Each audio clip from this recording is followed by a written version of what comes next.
कभी हार ना मानने की आदत ही एक दिन जीतने की आदत बन जाती है।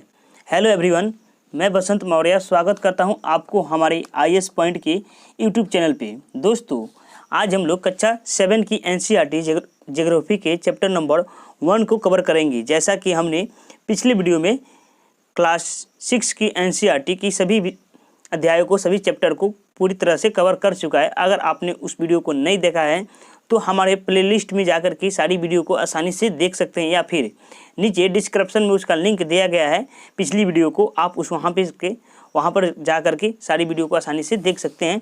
तो दोस्तों, चलिए शुरू करते हैं। हमारा आज का चैप्टर नंबर 1 है पर्यावरण। पर्यावरण हमें सांस लेने के लिए वायु प्रदान करता है, और हमें खाने के लिए भोजन प्रदान करता है, तथा रहने के लिए भूमि और पीने के लिए जल प्रदान करता है। ये हमारी पर्यावरण है। पर्यावरण के 3 घटक होते हैं: मानव, प्राकृतिक और मानवीय पर्यावरण। आइए इसको हम लोग इस अध्याय में पूरी तरह से विस्तार से समझेंगे। और दोस्तों, मैं आपको इस अध्याय में जो भी इम्पोर्टेंट बातें होगी, जो भी इम्पोर्टेंट टॉपिक जिस पे अक्सर एग्जाम में पूछे जाते हैं सवाल, उसी पे हम लोग ज़्यादा फोकस करेंगे और उसी को पढ़ेंगे, क्योंकि इस पे कुछ कहानियाँ दिया गया है। तो कहानियाँ ज़्यादा अगर पढ़ेंगे तो वीडियो लंबा बन जाएगा, तो इसलिए जो भी इम्पोर्टेंट बातें होगी उस पर हम लोग ध्यान देंगे। तो चलिए शुरू करते हैं। हमारा चैप्टर नंबर 1 है पर्यावरण। आइए जानते हैं। देखिए, पर्यावरण हमारे जीवन का मूल आधार है। यह हमें सांस लेने के लिए हवा, पीने के लिए जल तथा खाने के लिए भोजन एवं रहने के लिए भूमि प्रदान करता है। मानव इस प्राकृतिक पर्यावरण में कैसे परिवर्तन करता है, आइए जानते हैं। देखिए, कार का धुआं वायु को प्रदूषित करता है, तथा पानी को पात्र में एकत्र किया जाता है, भोजन को बर्तन में परोसा जाता है, और भूमि पर कारखानों का निर्माण होता है। मानव कार, मिल, कारखानों एवं बर्तनों का निर्माण करता है। इस प्रकार से मानव प्राकृतिक पर्यावरण में परिवर्तन करता है। आइए इसको हम लोग एक डायग्राम से समझते हैं। यहाँ पे बनाया गया है डायग्राम, इससे हम लोग आसानी से समझ सकते हैं कि प्राकृतिक क्या है और मानव निर्मित क्या है और मानव क्या है। देखिए, पर्यावरण के 3 घटक होते हैं। ये तो मैं आपको पहले ही बता चुका हूँ। आइए जानते हैं। देखिए, प्राकृतिक पर्यावरण, जल वाले भाग को हम लोग जलमंडल कहते हैं। वायु, हमारे पृथ्वी के चारों ओर अनेक प्रकार की गैसें हैं। हमारी पृथ्वी को अनेक प्रकार की गैसों से घेरा गया है, उसको जो वायु है, जिसको हम लोग वायुमंडल कहते हैं। और स्थल, जिस पे हम लोग रहते हैं, निवास करते हैं, उसको हम लोग स्थल मंडल कहते हैं। और जीव, सजीव मतलब जैव मंडल, यानी कि पेड़ पौधे, झाड़ियाँ, वृक्ष और जीव जंतु, उस सभी को हम लोग जैव मंडल कहते हैं। अब आइए हम लोग जानते हैं मानव निर्मित, यानी कि इमारती जो मकान होती है वह मानव के द्वारा बनाया गया होता है। जो पार्क होता है, पुल हो गया, सड़क हो गया, उद्योग हो गया, स्मारक हो गया, सभी मानव के द्वारा बनाया गया होता है। इसलिए हम लोग इसको मानव निर्मित पर्यावरण कहते हैं। अब आइए हम लोग जानते हैं मानव के बारे में।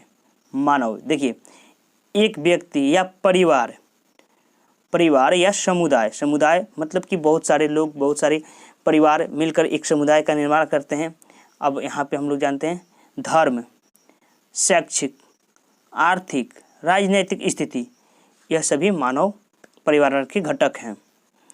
आइए हम लोग कुछ और जानते हैं। देखिए, किसी भी जीवित प्राणी के चारों ओर पाए जाने वाले लोग, स्थान, वस्तु एवं प्राकृतिक को पर्यावरण कहते हैं।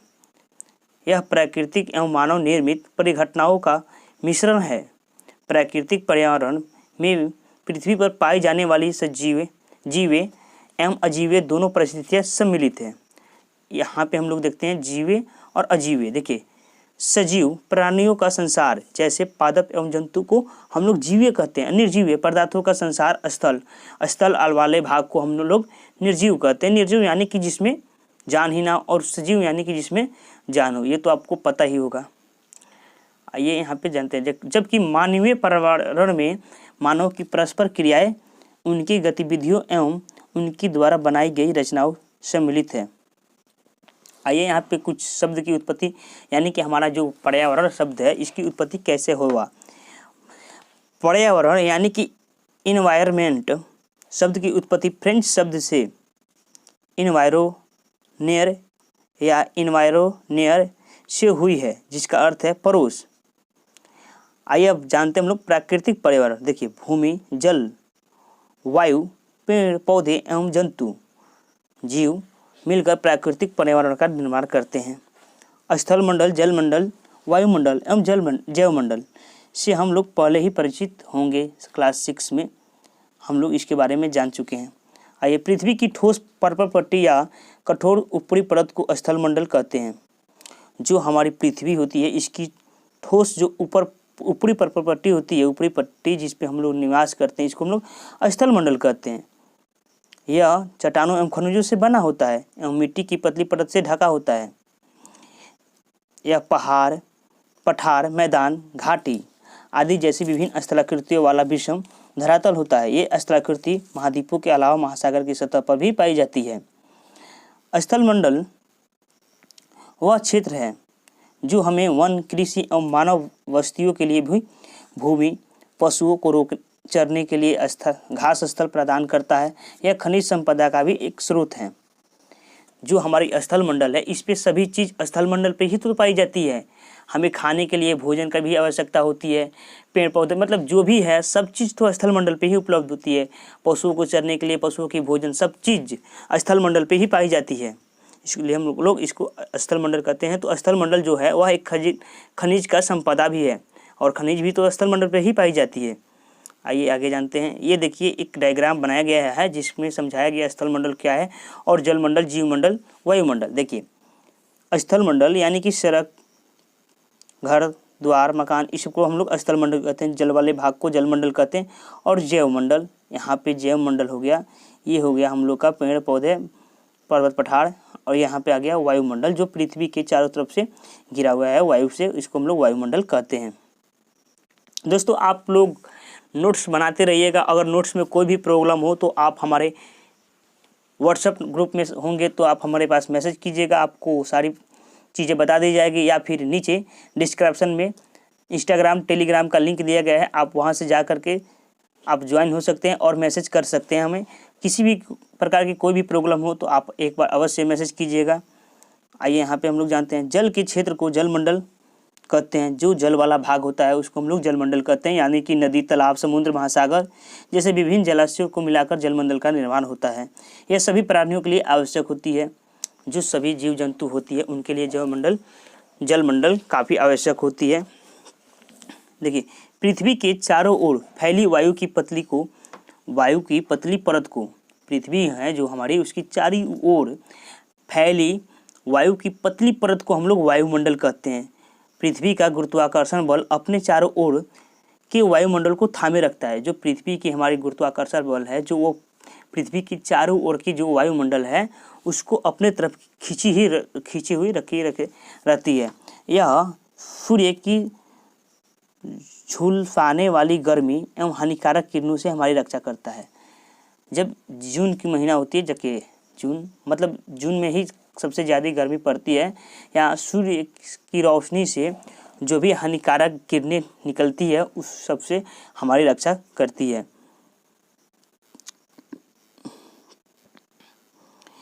इसमें कई प्रकार की गैस, धूलकण एवं जल वाष्प उपस्थित रहते हैं। वायुमंडल में परिवर्तन होने से मौसम एवं जलवायु में परिवर्तन होता है।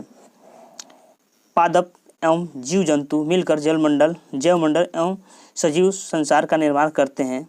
यह पृथ्वी का वह संकीर्ण क्षेत्र है जहाँ स्थल, जल एवं वायु मिलकर जीवन का संभव बनाते हैं। जैवमंडल जो है वह पृथ्वी का वह स्थल है जहाँ पे सभी एक दूसरे से आश्रित होकर के अपना जीवन को संभव बनाते हैं। परितंत्र क्या है? परितंत्र वह तंत्र है जिसमें समस्त जीवधारी आपस में एक दूसरे के साथ तथा पर्यावरण के उन भौतिक एवं रासायनिक कारकों के साथ परस्पर क्रिया करते हैं जिसमें वे निवास करते हैं। ये सब ऊर्जा और पदार्थों के स्थानांतरण द्वारा संबद्ध है। इसको हम लोग परितंत्र बोलते हैं। आइए परितंत्र के बारे में हम लोग कुछ जानते हैं। एक ताल का परितंत्र, देखिए ये परितंत्र ही है जो सभी एक दूसरे से आश्रित होते हैं। जो जैसा कि जो हमारा गाय हो गया, यह घास से आश्रित है, घास से इसको भोजन मिलेगा। हम भी तो इसी से, हम लोग जलमंडल से, जैवमंडल से आश्रित है, सभी एक दूसरे से आश्रित होते हैं, तो उसको हम लोग परितंत्र कहते हैं। यहाँ पे विस्तार से जानते हैं। सभी पेड़ पौधे, जीव जंतु एवं मानव अपने आसपास की पर्यावरण पर आश्रित होते हैं। प्रायः वह एक दूसरे पर भी आश्रित होते हैं। जीवधारियों को आपस एवं अपने आसपास के पर्यावरण के बीच की संबंध का पारितंत्र का निर्माण करता है। अधिक वर्षा वाले वन, घास स्थल, रेगिस्तान, पर्वत, झील, नदी, महासागर एवं छोटे से तालाब का भी एक परितंत्र हो सकता है। ये तो आप समझ ही गए होंगे। विश्व पर्यावरण दिवस है जो हमारे 5 जून को मनाया जाता है। यह वस्तु विनिमय पद्धति क्या है? वस्तु विनिमय पद्धति एक अदला बदली व्यापार का धन है जिसमें धन का प्रयोग नहीं होता है। आइए इस पे हम लोग विस्तार से समझते हैं। मानवीय पर्यावरण, मानव अपने पर्यावरण के साथ पारस्परिक क्रिया करता है और उसमें अपनी आवश्यकता के अनुसार परिवर्तन करता है। प्रारंभिक मानव ने स्वयं को प्रकृति के अनुरूप बना लिया था। उनका जीवन सरल था एवं आसपास की प्राकृतिक तो उनकी आवश्यकताएं पूरी हो जाती थी। समय के साथ कई प्रकार की आवश्यकताएं बढ़ी। मानव ने पर्यावरण के उद्योग और उसमें परिवर्तन करने के कई तरीके सीख लिए। उसने फसल उगाना, पशु पालना एवं अस्थायी जीवन या जीना सीख लिया। पहिए का आविष्कार हुआ। हमारे इतिहास में आप लोग पढ़ेंगे तो जानेंगे कि मानव की उत्पत्ति कैसे हुई और मानव अपने जीवन काल में अपने कैसे कैसे धीरे धीरे विकास किया। कैसे पहले लोग काचे मांस खाते थे, फिर अनाज की उत्पत्ति कैसे हुई, ये सभी हम लोग इतिहास में आप लोग पढ़ेंगे। इसमें कुछ उसका दिया गया। देखिए, आवश्यकता से अधिक अन्न उपजाया, मानव अन्न उपजाना कैसे सीखा, ये सभी इतिहास में हम लोग देखे थे। वस्तु विनिमय पद्धति का विकास हुआ।